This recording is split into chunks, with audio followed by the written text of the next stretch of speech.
రైతు గోసా బీజేపీ భరోసా bus యాత్రపై MLA Beerla Ailayya తీవ్ర విమర్శలు చేశారు.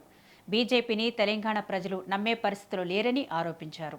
రైతులపై మొసలి కన్నీరు కారుస్తున్నారని విమర్శించారు. ఫామ్ హౌస్లో పులి పని అయిపోయిందని సెటైర్లు వేశారు. సీఎం రేవంత్ రెడ్డి 10 ఏళ్లు ముఖ్యమంత్రిగా కొనసాగుతారని అంటున్న ప్రభుత్వ విప్ బీర్ల ఐలయ్యతో మా bureau chief Shekhar face to face.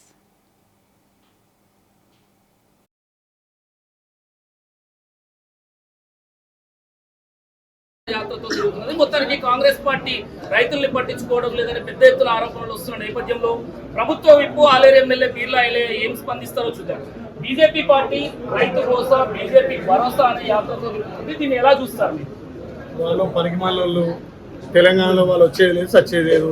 మా ప్రజాప్రభుత్వం గౌరవ ముఖ్యమంత్రి రేవంత్ అన్న గారి నేతృత్వంలో రైతులకు ఎక్కడ కూడా ఇబ్బంది కావద్దని మా ప్రభుత్వం వచ్చిన కాంచెల్లో రైతులకు పెద్దపీట వేస్తున్నారు.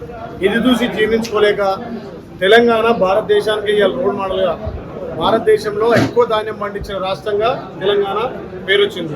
తెలంగాణలో పండిన ప్రతి గింజను కూడా కొంటున్నాం, నాణ్య ధాన్యాన్ని కూడా కొంటామని ముఖ్యమంత్రి గారు మా ఇరిగేషన్ శాఖ మంత్రులు ఉత్తమ్ కుమార్ రెడ్డి గారు కూడా మాట ఇవ్వడం జరిగింది.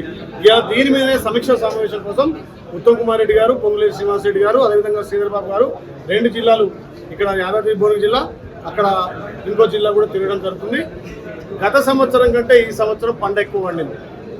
మేము వాళ్ళు కట్టిన కూలేషన్ కూలిపోయినా మేము నీళ్ళు ఇచ్చి ఆలెల్నే సుమారు 100 పైగా మా చెరువులు నింపడం వల్ల పోయినసారి వచ్చిన దానికంటే 30% పంట ఎక్కువ వచ్చింది. అయినా ఇప్పటికే వాళ్ళు జూలై దాకా కొనేది, మేము జూన్ వరకే, ఫస్ట్ వీక్ వరకే, జూన్ 2nd వరకే మొత్తం కొనుగోలు కంప్లీట్ చేయాలని చెప్పి ఇప్పటికీ 80% కంప్లీట్ అయింది. నేను 10 సెంటర్లు తిరిగి వచ్చిన, ఎక్కడ కూడా ఇబ్బంది లేదు. కొంత ఎక్కువ ధాన్యం రావడం వల్ల ఈసారి ప్రైవేట్ మిల్లర్లు కూడా ఒక గింజ కూడా కొట్టలేరు. రైతులంతా ప్రభుత్వ నమ్మకంతో ప్రభుత్వానికే ధాన్యం ఇస్తున్నారు కాబట్టి కొంత ఆలస్యమైంది. అక్కడక్కడ ఏది మన హమాలీల షార్టేజ్ వల్ల, హమాలీ లేకపోవడం వల్ల కొంత లిఫ్ట్ ప్రాబ్లం కొద్దిగా అయింది. దాన్ని కూడా అధిగమించినాం. నిన్న నుంచి కూడా లారీలు ఎక్కువ వచ్చినాయి. ఇక్కడ మా ఆలయానికి సంబంధించి నిన్ననే మొన్న వారం రోజుల కింద వంగపల్లి గోదాం, ప్రైవేట్ గోదాం కూడా తీసుకుని అందులో 5 లక్షల బ్యాగులు నిల్వ చేయడానికి సామర్థ్యం ఉంది. కాబట్టి ఇక్కడ ఆలయానికి సంబంధించి భూమికి సంబంధించినటువంటి మిల్లులు పూర్తిగా నిండిపోయినాయి. కాబట్టి ప్రైవేట్ గోదాంలో కూడా మేము నింపుతున్నాం. బీజేపీలకు ఏం పని లేక తెలంగాణ వాళ్ళు వచ్చేయలేదు, సచ్చేయలేదు. ఏదో బస్సు యాత్ర కట్టుకొని గజ్వేల్ నుంచి వస్తున్నాం. అరే మీ నియోజకవర్గం పోదంపా, ఏడగుండలేదు ఓట్లు. మీరు బస్సు యాత్ర ఎందుకు చేస్తున్నారు? మరి డీజిల్ పెట్రోల్ ధర పెరిగింది, దాని మీద ఎందుకు బస్సు యాత్ర చేస్తున్నారు? డీజిల్ పెట్రోల్ పెరిగింది కదా, మరి దాని మీద బస్సు యాత్ర వేయాలి కదా. గతంలో రైతులను చంపి రైతుల మీద నల్ల చట్టాలు తెచ్చి దేశానికి క్షమాపణ చెప్పిన ఘనత మీ మోడీ గారిది కదా. ఇవాళ రైతులు గుర్తొచ్చిరా? నల్ల చట్టాలు చేసినప్పుడు రైతులు గుర్తురాలే. ఇవాళ రైతులు మంచి సంతోషంగా పండించిన పంటను ప్రభుత్వానికి అమ్ముకుంటున్నారు. ఎక్కడ కూడా దళారులకు అమ్ముతలేరు. అమ్మిన 2 రోజులకే వాళ్ళ ఖాతాలో డబ్బులు పడుతున్నాయి. మీరు నెలల కొద్దిగా ఇచ్చేది. ఇవాళ ప్రతి గింజ కూడా ప్రభుత్వమే కొంటుంది. తడిసిన ధాన్యాన్ని కూడా మన బాయిలర్ మిల్లులకు మాట్లాడినాం. ఏ గింజ ఇచ్చిపెట్టేది ప్రతి గింజ కొంటాం. రైతులకు పెద్దపీట వేసేది ప్రజాప్రభుత్వం, గౌరవ ముఖ్యమంత్రి రేవంత్ రెడ్డి గారు. బీజేపీ యాత్రతోటే యాదాద్రి భువనగిరి జిల్లా, నల్గొండ జిల్లాలో ఈ రోజు బీజేపీ చీఫ్ రామచంద్రరావు పర్యటన ఉన్నది. ఈ నేపథ్యంలోనే దానికి భయపడే, ఆ పోరాటానికి భయపడే కాంగ్రెస్ మంత్రులు ఉత్తమ్ కుమార్ రెడ్డి, పొంగులేటి, నల్గొండ భువనగిరి కలెక్టరేట్కి వస్తున్నారు అని అంటున్నారు. ప్రజాపాలన వచ్చే కాంచెల్లా నిజంగా ముఖ్యమంత్రి కానీ మా ఉత్తమన్న నిద్ర కూడా పోతలేదు. జూమ్ మీటింగ్ల ద్వారా, ప్రత్యక్షంగా మీటింగ్ల ద్వారా ఎక్కడికక్కడ ప్రభుత్వ యంత్రాంగాన్ని, అక్కడ సివిల్ సప్లై వాళ్ళను అప్రమత్తం చేసి ఎక్కడ రైతుకి ఇబ్బంది కావద్దని చరిత్రలో లేని విధంగా ఈ సంవత్సరం దేశంలో ఎక్కడ లేని పంట ఇక్కడ తెలంగాణ రాష్ట్రం పండింది. ఇలా దేవుడు కూడా కరుణించి మాకు వర్షాలు లేవు. ఇంకా నిన్న మొన్న చదువుమదు వర్షం తప్ప ఎక్కడ కూడా రైతుకు డ్యామేజ్ లేదు. ప్రతి గింజ కూడా కొంటాం.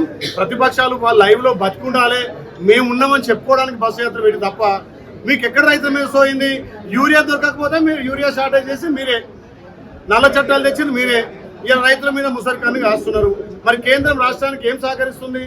మేము కట్టే ట్యాక్సీలు తీసుకొని బీజేపీ ప్రాంత రాష్ట్రాల్లో మీరు ఎక్కువ అమౌంట్ ఇచ్చి మాకేం వండి చేసి చూయించరు. మరి ఇక్కడనే 8 మంది ఎంపీలను గెలిపించింది తెలంగాణ కదా. ఒకడేమో తెలంగాణ పుట్టుకనే అది చేస్తాడు, ఒకడేమో పాకిస్తాన్ తోటి పోలుస్తాడు. మీ చరిత్ర కాదు మీ బీజేపీలోది.